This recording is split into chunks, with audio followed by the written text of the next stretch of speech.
জাতির জনক মহাত্মা গান্ধীর নামে ভারতবর্ষের ইউপিএ সরকার গ্রামীণ অর্থনীতিকে উন্নয়নের স্বার্থে এবং গ্রামের শ্রমিকদের কাজের অধিকার দেওয়ার লক্ষ্যে মনরেগা চালু করা হয়েছিল, যা গ্রামের শ্রমিকদের 100 দিনের কাজের অধিকার ছিল।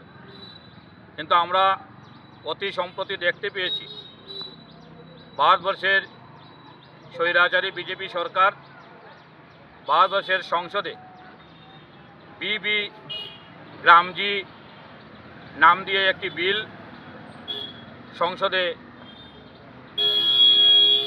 সংকার বলে বেআইনিভাবে পাস করা হয়েছে।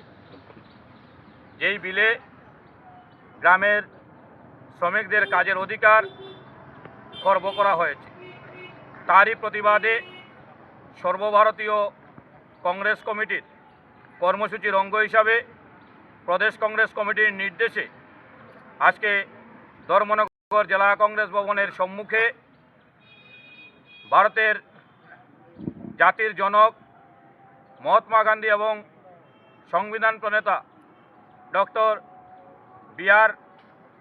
আম্বেদকরের ছবি সামনে রেখে আমরা 4 ঘন্টার গণ অনশনে সামিল হয়েছি।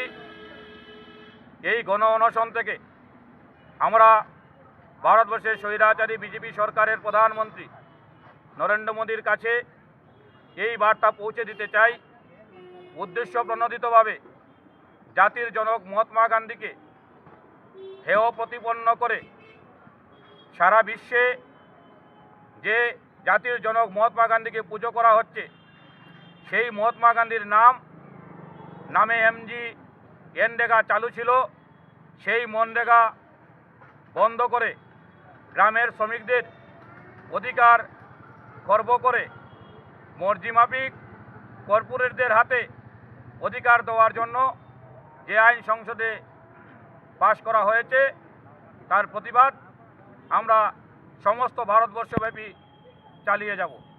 আমরা এই গণ অনশন থেকে ভারতবর্ষের স্বৈরাচারী প্রধানমন্ত্রীর কাছে দাবি করছি, অবিলম্বে মনরেগাকে পুনর্বহাল করতে হবে।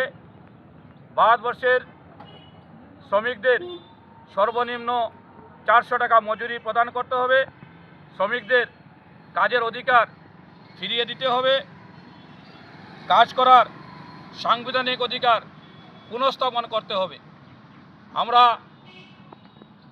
এই মনরেগা পুনর্বহালের জন্য সমস্ত দেশব্যাপী জাতীয় কংগ্রেস 8 জানুয়ারি থেকে 25 ফেব্রুয়ারি পর্যন্ত এক নাগারে গণ আন্দোলন সংগঠিত করবে এবং যতদিন পর্যন্ত মনরেগা পুনর্বহাল হবে না, আমরা এই স্বৈরাচারী বিজেপি সরকারের বিরুদ্ধে আন্দোলন চালিয়ে যাব।